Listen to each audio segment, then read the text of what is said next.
This is a turban-styled hairnet I was wearing when I went out today.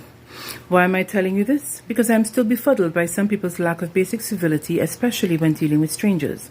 I shall explain. So I had to go to the pharmacy this morning because I ran out of the drugs that stopped me from running amok on the streets of our great nation's capital. To wit, I mean painkillers, because evidently I am now of the age where I can pull a muscle just by thinking about any kind of strenuous activity. So I'm attempting to walk in, and I'm immediately braced by a sour young beanpole of a security officer whose opening salvo was, "You can't come in here with no cap on." Even though he was staring directly at me, I still turned around to see to whom he was speaking, because I don't even own a cap. There's no one there. I turned back to face him and prepared for war. However, since he had initiated contact, I thought I would give him the chance to change the tone of our interaction by saying, "Pardon? What did you say?" "Your cap, take it off. No." This dim-witted river cricket was dangerously close to flicking on the crazy switch in my brain. However, I kept my tone low, but all attempts at niceness was done. I said, "I do not have time for your Olympic-level dotishness this morning. This is a turban, not a cap, and since you can clearly see my face for security purposes, there really should be no problem. Good day." I stepped to the side, meaning to go around him, and he moved to block me. Hey, look how today, I'm going to make papers. Shine your shoes and put on your court clothes, because I am going to need some bail money. Hands akimbo, I said to him, "Little boy, you need to wait until your pee make froth before you come in big people business. Do you hear me? Who do you think you're dealing with? I look like one of your slack-jawed, crayon-chewing ignoramus little friend and them?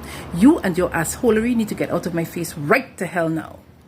It is here that Lanky Larry decided that if he couldn't go for logic, he would go for volume, and proceeded to shout at me like I'm a 2-year-old. "You can't come in here with no cap." Unfortunately for the mental midget, he did not have a monopoly on shouting, because my ass is too grown to have this juvenile jumping jackass bark at me like a junkyard dog. So I responded with, "It's not a cap, you colossal rampaging idiot." Suddenly the supervisor comes running up. Okay, take it down. What is happening?" Before I could say anything, frontish like an apron, Maga Bamboo Boy ball out, "I tell she can't come in here wearing that cap. She don't want to take it off, and now she start to get on." The supervisor looked at me, looked at my turban, closed her eyes, and literally went, "Oh, Lord." As she arrived, I realized things would de-escalate, so I calmed down and said, "Madam, you need to train your staff on how to talk to people." She turned back to him and said, "Oh God, Jamal, that is not a cap."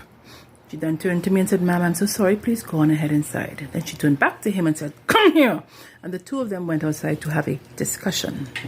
Drugs procured on my way out, long, tall, and stupid, was once again situated by the doors. Our eyes clashed like warring Spartans as we stared at each other with equal levels of distaste. However, mine must have been worse because he hurriedly looked away. Now, if he had approached me in a civil manner, we could have discussed our differences like humans, but he woke up and decided to choose violence because apparently the rubber band in his brain must have snapped.